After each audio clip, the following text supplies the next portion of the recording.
Lesimo ke ekhaya kaNcamphalala ke endzaweni yakaNduna ithini ke ngaphansi kwenkundla yaseSigwe kulesuku lesibucayi kakhulu futhi ke lesibuhlungu kakhulu. Lapha ke ekhaya kaNcamphalala kusekhabulunga lephalamende umhlonishwa David Cruzar Ncamphalala lophindze ke abe indvuna yelitiko letinkundla. Kanti lapha ke ekhaya kaNcamphalala sokwasala yena yedwa. Kuthi teke itolo kusihlwa ngetithuba telinsimbi yelishumi nakunye. Lelikhaya ke lakaNcamphalala ke lahlaseleka lapho khona ke kufike bantfu labangatiwa bajijela wona ke emabhodlela ke etindlini letimbili. Kanti indlu yelunga lephalamende umhlonishwa David Cruzar Ncamphalala kube ngiyo ke lesheke yangqongqa kwasha konke lobukatse kungekhatsi. Kanti ilunga lephalamende lophindza abe indvuna yelitiko letinkundla usichazele ukuthi kubuhlungu kanganani ukuthi wendeke kumsebenti lomkhulu kangaka ukuthi wakhe lona ke likhaya.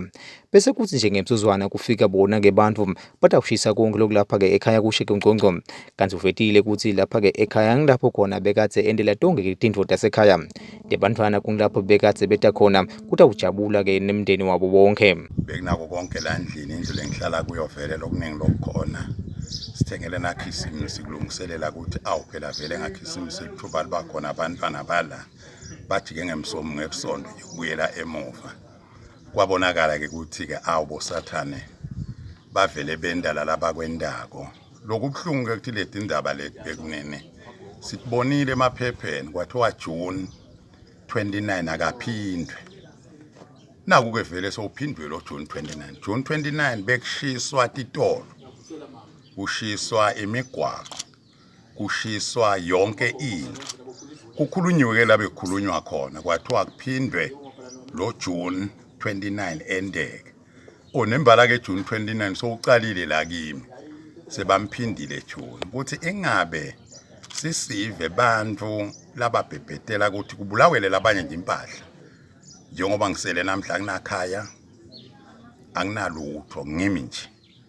Mangitela khaya sengilabohlala emotini mayikhona nayo ngihlale khona. Uyatibuda ke ukuthi lala bebamemetela lokho bashayela natandla babongana ukuthi asibuyele ku June 29.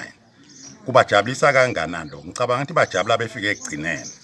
Benda iphatha bachubeke bende lamaphathi njengoba bakhulumile bebashaya tandla bahlabela bagida sebakwendile ke lokho. Sithemba kumthetho ngoba uyubisela umthetho ukuthi sandla ingalo yemthetho yinde. Itabathola baphendule. Kona ngathi sivele asesibe sive semaswati singambisana lento lena. Usukene nje umuntu ubulawele ekhaya sengikhulile ungakusala unganakhaya ushaye tandla ujabule.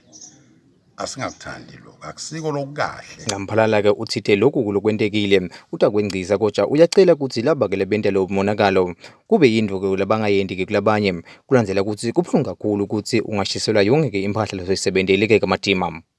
Edinzabeni temsakato yeMaswati Channel, Ngeri Khalos nganduna ithini eSigwe.